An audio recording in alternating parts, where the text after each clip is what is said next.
This is the introductory lesson. When we get to the variant vowels or consonants, this is the word sorting procedure that you'll use to introduce the concept that in English, many times one sound can be spelled in multiple ways. So you'll see the lesson up the top, sound introduction for O. So this is the O sound. We've got some basic directions up at the top, but there are more specific directions in the workbook that you can follow. So you'll see that there's a word bank up here, and then you'll see that the spellings are in bold and underlined, and then there are lines for you to have the child sort and write the word. So let's go through what this would look like. We'll begin by just telling the child that today we're going to be learning about ways to spell the sound O. And there are some pretty common ways to do that. So all of these words will have the O vowel sound. And that makes it easier for the student because then they know the vowel sound is O. They don't have to guess. They're just told. So it actually makes it much easier for them to read the words. Now, you can start by previewing all of these different ways to spell the O, and you can show it to them. Now, when you get down to this one, I refer to this as a split vowel. So instead of the vowels being together, like they are here, the vowels are split, and there's going to be a single consonant in between. So we can just refer to this as a split vowel. I'll show you a little bit of a tip as we're reading when the child is reading how you can connect this to make it look a little bit easier and help the student connect those vowels. So I'll go over that in a minute. But you're basically going to go through these simple steps for each word. You're going to, number one, ask the child to underline the vowel spelling in the word. And again, they've previewed, these are the different ways we can spell it. We can spell it with a single O. We can also spell it with the two-letter spellings, O-A, O-W, or O-E, or we have a split vowel. So the child will look at the first word. We can see that there's an O-E, so they can underline it. So we're going to say, go ahead and read the word. Goes. Okay?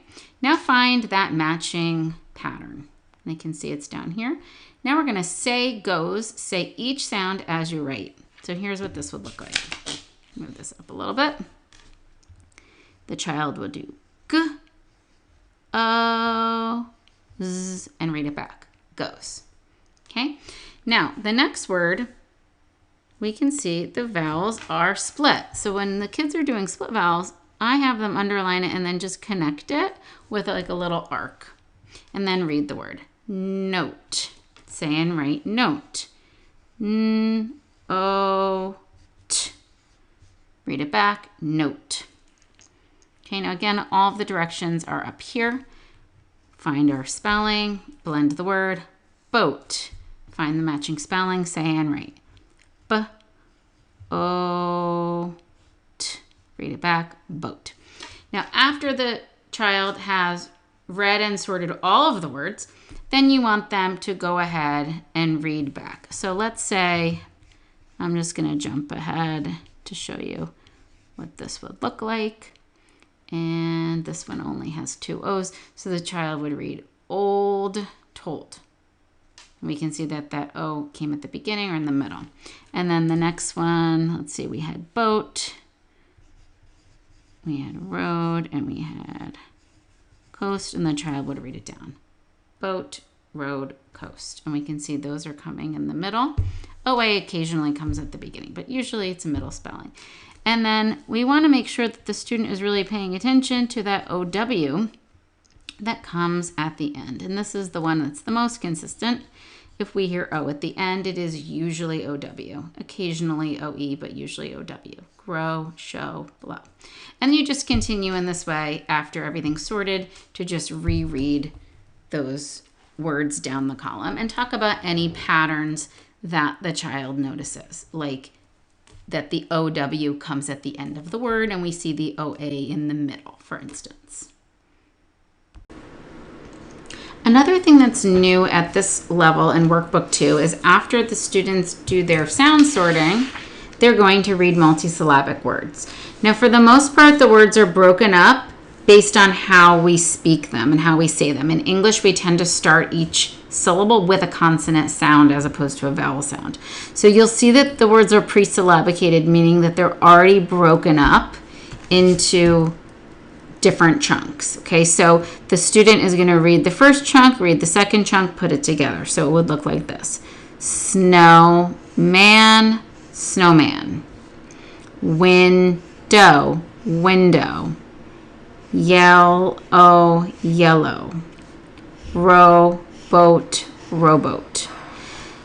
Now, in some cases, you'll see in some of the lists, even though I tend to break the words up based on how we say the words, which is in English, we start with that consonant sound like rowboat or window. You'll notice with yellow, I did break it up a little differently, and that's because many kids are going to recognize this chunk that they know, yell, yell, oh. Now, if you broke up a word in this way, yellow, yellow, that would have been perfectly fine as well. There's more than one way you can syllabicate a word. I just try to think about which way I think will be most helpful for that particular word, and then I try to do it that way. I want to also point out words like going have two morphemes. They have a base word like go, and they also have a suffix, ing. And so in a word like going, you'll notice there happens to be two vowels next to each other, and that does occasionally happen. So a word like going, I may break up go, ing, keeping those morphemes together. Go, ing, going. Okay, so that's another example. Or a word like, say, toaster. So toaster, this is how we spell toaster. Now toaster, we could break it up as toast-ter. That's how we say it, toaster. Or we could keep the morphemes together. Toast, because toast is a base word. And then we have a suffix er. So we could break it up that way as well. Toast-er, toaster. So there's more than one way to syllabicate a word. But I just wanted to point out that there will be multisyllabic words that will eventually become three-syllable words as well. And the way we go about reading them is we read the first chunk, we read the second chunk, we read it together to blend the chunks together. And then also to be aware that we can break words apart based on keeping the morphemes together, like as in going or toaster. We also can break words up based on just how we say them, like yellow or rowboat. Or even the word toaster, we could break it up as toaster. You can get to the word the same way. So we don't have elaborate rules in this. We don't have things that kids have to memorize. It's really focusing on how we speak the words, how they come out of our mouth, and then also keeping in mind those meaningful units that can be helpful as well when we're trying to decode words. Now we have the sound swap activity again, and the students have already been doing this with letter tiles or with those little plastic tiles. You can get them on Amazon or really anywhere, or you can write them on sticky notes if you'd rather. But once kids get to this stage, I want to just show you another way you can do it. So at this point, the students have already learned all of their letters, so they're able to do that handwriting a little bit more quickly. Now, what you'll want is your sound box. You can print out the sound boxes mat. Again, anything in the appendix can be photocopied. You're going to put it in a sheet protector, and then you're going to need an Expo marker, some sort of dry erase marker, and an eraser. Now you're going to find this at the bottom of the phoneme grapheme mapping page. Okay, so you're going to be reading that just like you did with the earlier lessons. You'll read it to the students, and they'll change one sound in one spelling to make a new word. So now we start with writing in the first word. And like I said, I like to sit across from the student, so I'm usually sitting across from them and I'm pointing up to the numbers, and the child can be using their finger to look at the sounds down here to see what's changing. So the child would read the word click, and then I would say, of course I'm on the other side, I would say change click to clack. and I'm going to really drag it out. And then I'm going to encourage them to say the word they want to make. So if we have click and we want clack, I want the child to touch and say k-l-a. Oh, that's what's going to change. So that is what helps the child figure out what's changing. Have them touch and say the sounds. We have clack. We want clash. Clash. And the student is going to change it. And it's harder because the child has to recall the spellings. Again, if you want to keep using tiles, you can do that, but this is just a little bit easier to do. Change, well, easier in terms of management, and we just pull it out and you do it instead of having to take out the tiles. And most kids can handle it, but again, decide based on the child you're working with. Change clash to crash, and then the student will tap. Okay, and they have crash. Change crash to crush.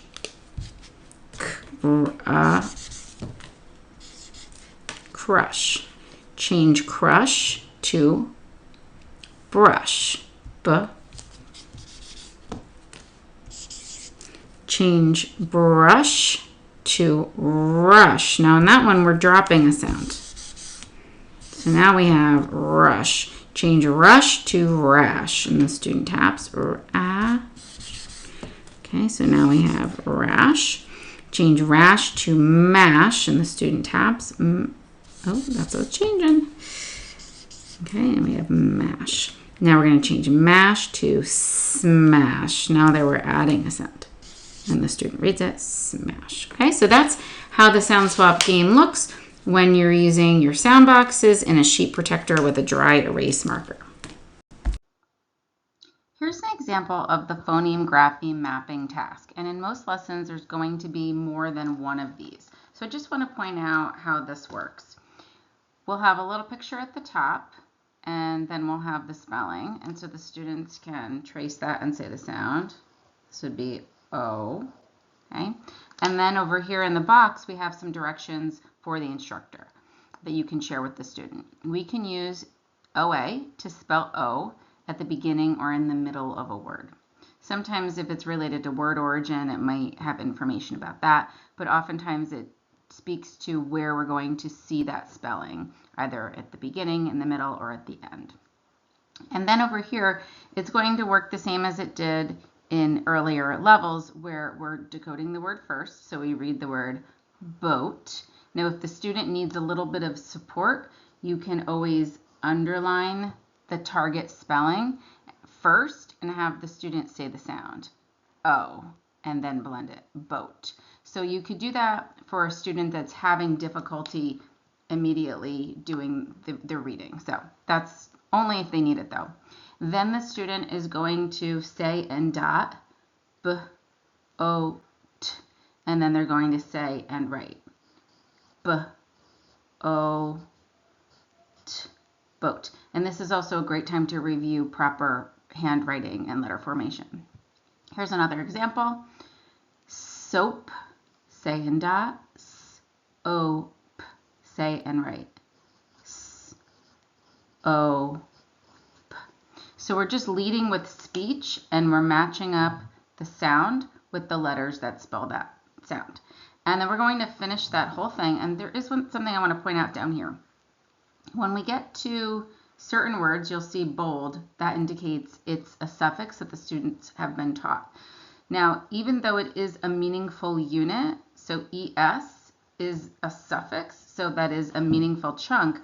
When we're doing the mapping task, it's by sound, not by morpheme. So let me show you how we would map coaches. So we would read the word coaches, and then we would say in dot, k, o, ch, I, z, say and write, k, o, ch, I, z, and read it back, coaches.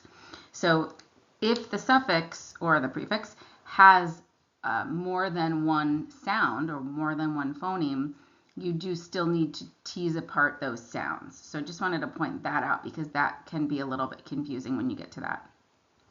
Then once the students have mapped all the words, I will often, especially for kids that need fluency in word reading automaticity practice, I can have them read back down the list. I could have them read back up the list.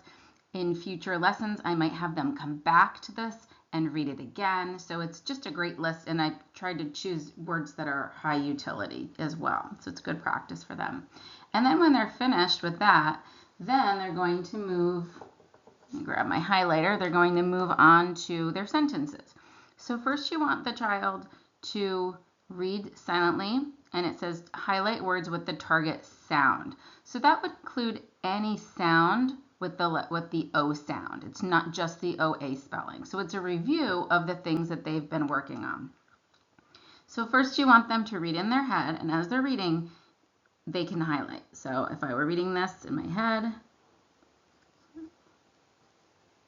I might connect that like that. Okay, and then read out loud for me. Flo rode her horse on the road. Okay, so here's another example. I'm reading it in my head, and then I'm reading it out loud. Bring your coat so you don't get cold. And then one of the things you might want to think about doing too is having students practice rereading to build their fluency. You might even have them look at the different meaningful chunks, the phrases as they're reading to help with their fluency. So like Flo rode, what did she ride? Her horse, where did she ride it? On the road. So that's another way to support fluency. And then at the bottom, you'll see words to ponder will have homophones. And sometimes they do have words that are related in some way, like say, if we have go and goes and gone, there might be something else to have them think about, but most of the time it's going to be a homophone pair. And so you want to talk about each different word, and I like to have kids do a little sketch, use them in some oral sentences, and then when I get to the dictation, I like to use those homophone pairs in dictation. So that would be our mixed mapping, and it's a great activity because you're reviewing lots of different things in one activity. You're doing blending, you're doing segmenting, you're practicing those letter sound correspondences, you're also doing some sentence reading and some fluency practice and learning about homophones. Some of the mapping activities will focus on one spelling that can represent multiple sounds. Now here is an example of the EA, and EA actually can represent 3 sounds. It can be the E sound, the S sound, or the A sound. Now we've already spent quite a bit of time on the E, so this particular one is going to focus on the E and the A words, but you want to share the information in the gray box with students. And this is also meant really as a support for the instructor, because if you're a parent and you're at home working with your child and you don't necessarily know this and you haven't been taught phonics and how to teach phonics, this actually is a way for you to support your child and learn at the same time. So when I created this, I wanted it to be not only scaffolded for the child, but also for someone who was using this, maybe who hadn't had a lot of training. So it'll give you the information, and then it's got some keywords again here. So we have the as in bread, and the student can say and trace it. And the EA can also spell the A sound in some words, not as common. So we can say A as in bear. So those are only going to be the 2 that we focus on for this particular task. We're not going to throw in the E with this because they've already spent a good amount of time on that. Now what we want students to be able to do is practice vowel flexibility. And what that means is if you have a letter or a 2-letter or 3-letter spelling that can represent more than one sound, you try one out and you see if it makes a word. Now, you also want to think about what's most common. So the EA spelling, the E sound is going to be the most common by far, but then the S sound like bread will be the next most common, and then there's really only a handful of words that have the A sound. So that's important too, because you want kids to start with what is the most common and try that first.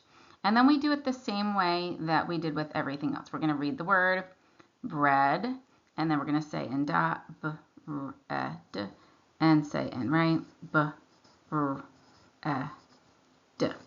Now, You could tell the students too that, again, you're only going to do the or the a. So if they tried this as braid, well, braid is actually a word, and breed is also a word. So that would be spelled EE. So for this one, the vowel flexibility is not necessarily going to help them. So you would have to tell them, if they misread this, you would have to tell them, you know, we actually do have a word, braid, but here's how it's spelled, and then you could show them the spelling for braid. Say, and then just say, but this one is actually bread. So that can be a little bit challenging with the vowel flexibility when you're reading words in isolation. Now, if you're reading in the context of a sentence, it's much easier, because if, let's say the sentence was, I'm going to bake some bread, that context helps. You're not going to say, I'm going to bake some braid. That wouldn't make any sense. Or I'm going to bake some breed.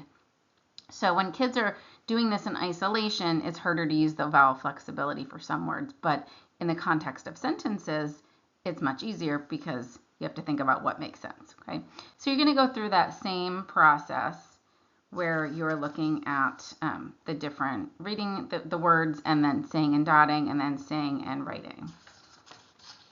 Okay, and then again, down here, we have our sentences that we're going to highlight, the different spellings, read them, and then we also have our homophone pair at the bottom.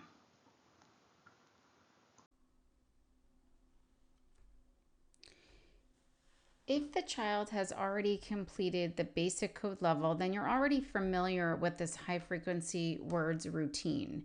Now, if the child has to still continue working on automaticity on this list, you'll just continue working until they are finished with this list, and then you'll move on to the harder list.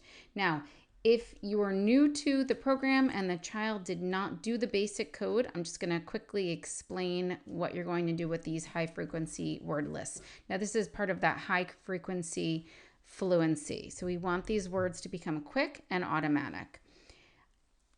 If you're new to the program, start with the easier list, because we want to make sure that the child can read all of these words. So you'll start with list 1.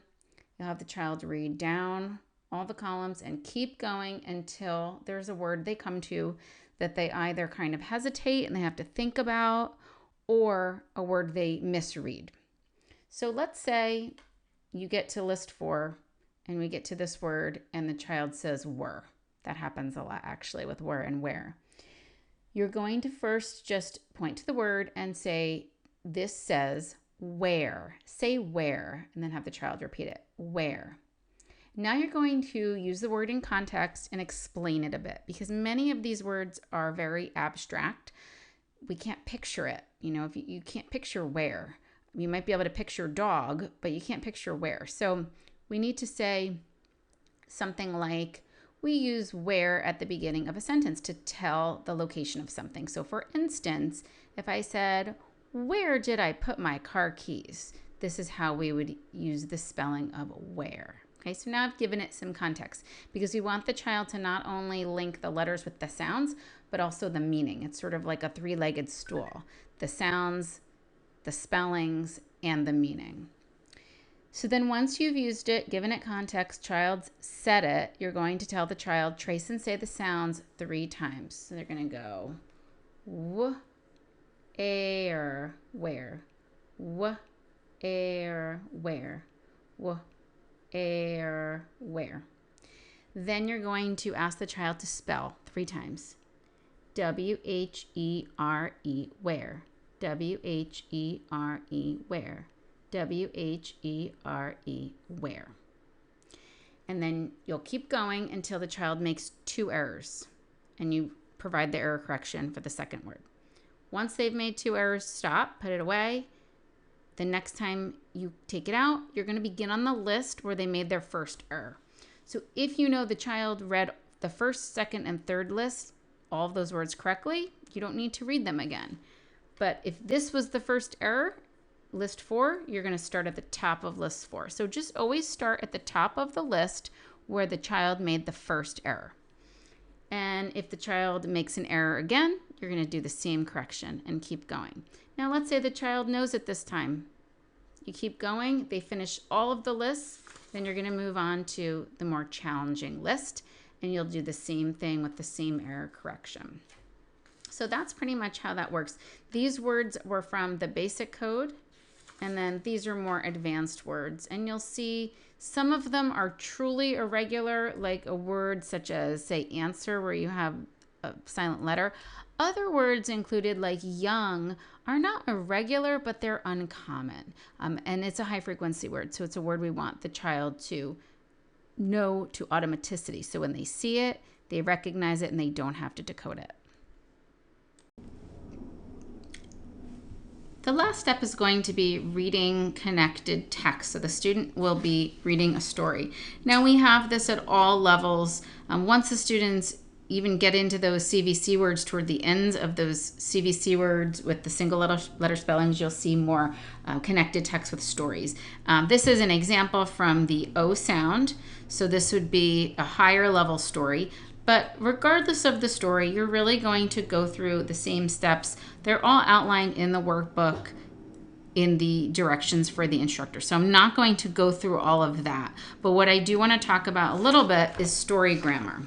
So this is our story grammar chart, and this is what we use to help check for understanding as the student is reading, or as you're reading to the child. If you have a student with very poor fluency who really needs a model, you might then use the story grammar as part of your introductory reading to stop and check for understanding. But it also teaches the child the structure of narrative storytelling. So you want to teach them about setting. That setting can show us the time, it can show us the place, the characters in the story. There's always some sort of initiating event. It's usually some sort of a problem. It might be some sort of a wish of some kind. But there is some event that kind of kicks off the story and initiates the rest of the story to follow. Now, keeping in mind that the stories included in Sound Start Literacy are very basic and they're short. Children should be reading much more than what is provided in Sound Start Literacy. So in addition to our stories, we definitely want kids reading things they're interested in, going to the library, reading chapter books, picture books, whatever they want to read. And the parent or the teacher is helping to support them and helping them get through those books and providing maybe the sounds or the words that the child cannot read yet, but we want to make sure that they're doing a whole host of reading. Now the student will be working on using the new sound spellings that were learned in the lesson along with previously taught sound spellings to spell words. The first thing you'll want to do is make sure you have the dictation. So the dictation directions are in the workbook along with the list of the target spellings that will be used in the lesson and the words for dictation. Now you can print this out because anything in the appendix can be photocopied, or you can just take a quick picture of it with your phone and then you have a picture of the words for dictation. Now you'll want to begin by putting the target spellings up in the dictation in the sound spelling boxes where it says target spellings. Now the thing that will be a little bit different about this level is that the students will be spelling one sound with different spellings. And so for this, instead of dictating the sounds like you could do in the earlier levels, because it was one sound, one spelling, that is going to be more difficult because now you have various spellings. So these target spellings will be written up at the top to give the student a clue about which spelling they're going to use. Because certain spellings, for instance, like the EE in feet and the EA in each, you really don't know what the spelling will be.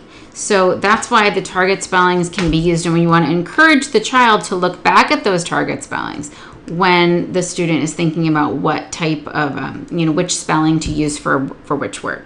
So you'll want to begin. You can have the child copy the spellings, or you can write the spellings, either way. And then what you'll want to do is go through and just review the sounds and tell them these are some of the spellings that will be used in this list that I'm going to be dictating. And so make sure you're looking up here and using it as a resource. And then you could just go through and have the child read the different sound spellings. Or, th and th, sh, r, and ch. Okay. Then you have your list. So I'm going to do for this example, this was actually with with lesson 26. So I would find the corresponding lesson that I just taught, and then my target spellings, and then these would be the words that I'm dictating. And I want to point out suffixes are in bold, and that's just for your knowledge, because when you go to dictate a suffix, the procedure's a little bit different. Again, the procedures are in the workbook, so if you forget what I'm telling you, you can go back, look at the directions, and it's in there for you. So I'm just going to do a couple of examples. So the first word I'm going to dictate is the word north.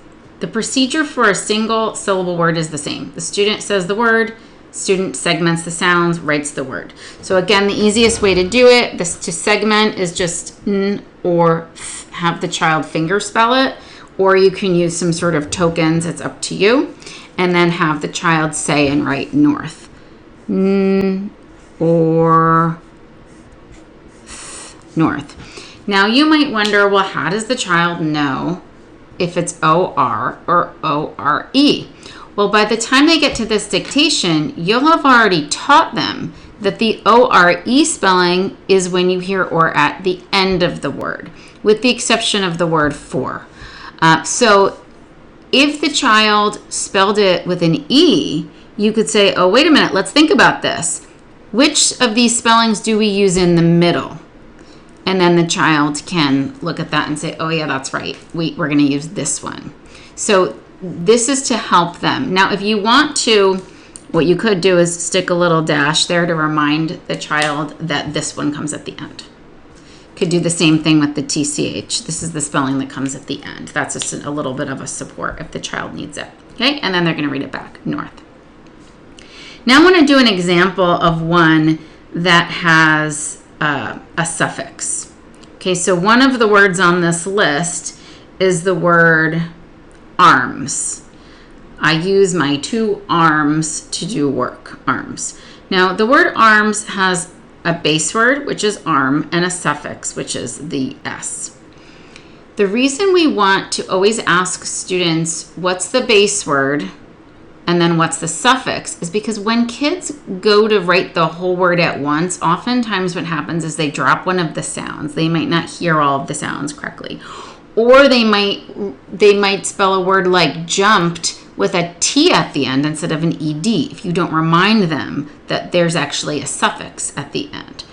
So whenever you're dictating a word that has a suffix, and again, it will be indicated with the bold, you can see all the suffixes, and these will be things that kids have been taught previously before you ask them to write them.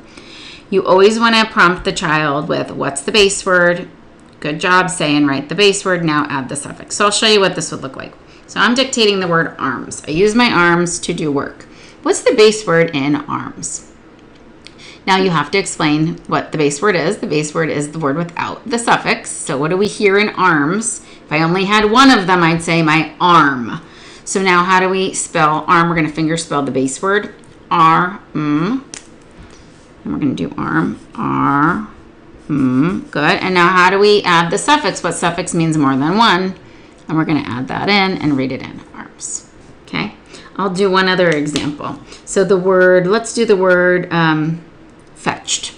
My dog fetched the stick. What's the base word in fetched? Fetched.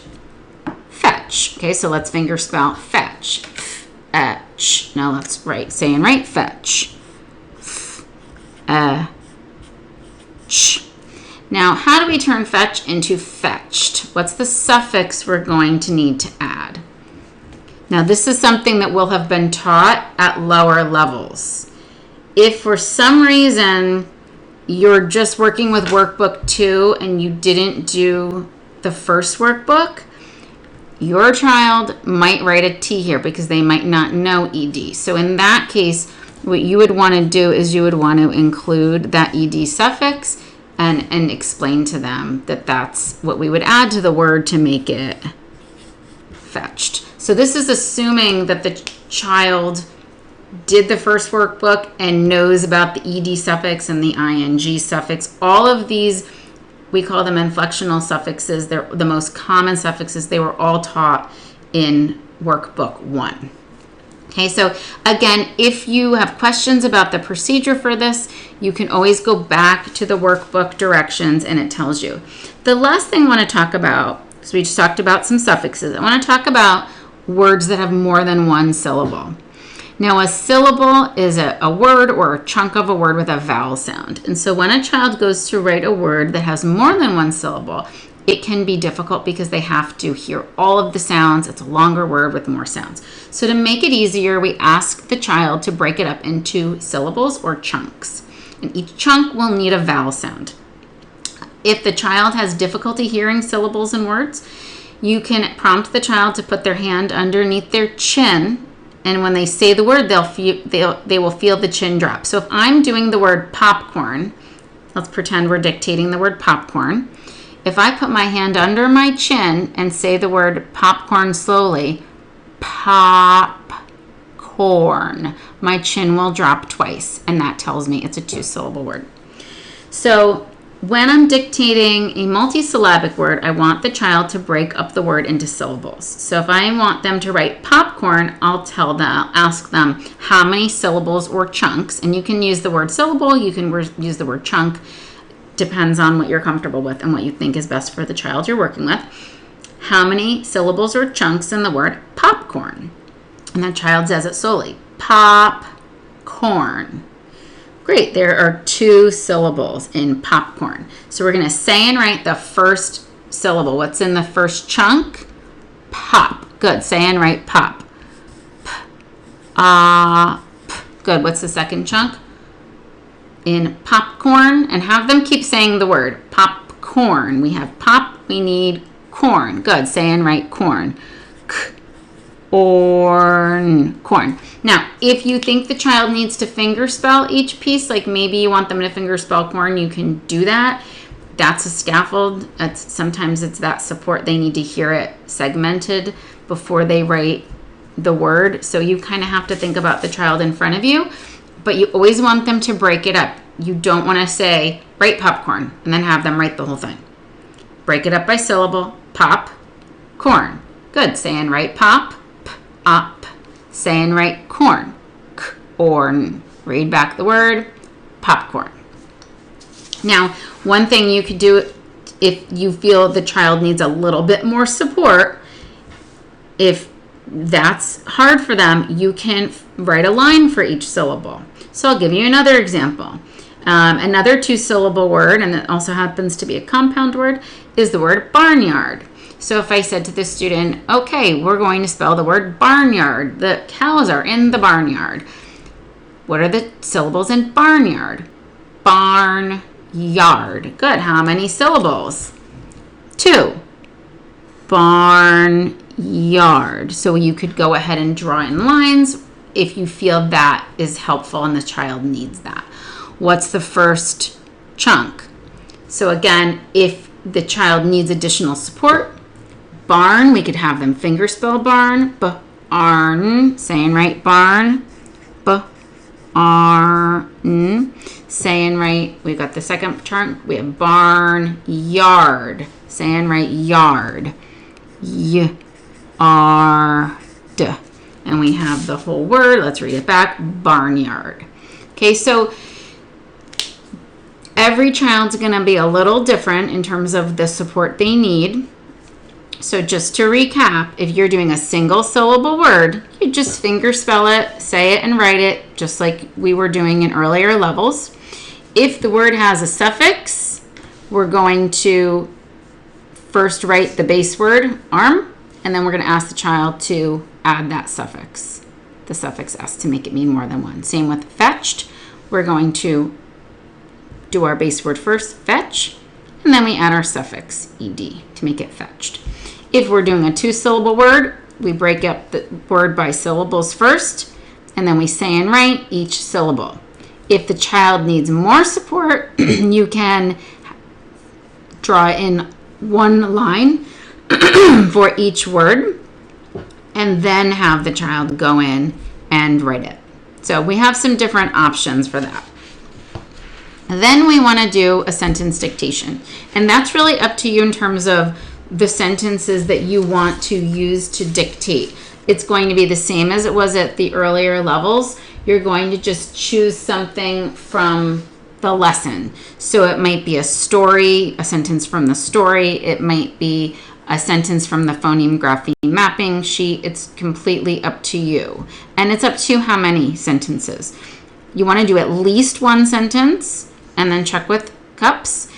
You could do 2 up to 3 sentences. It really depends on the child. And this is a great activity. Sentence dictation is something you can do as many times as you want to. If you wanted to repeat sentence dictation over the course of the week, you can do that as well, and just do kind of one sentence at a time.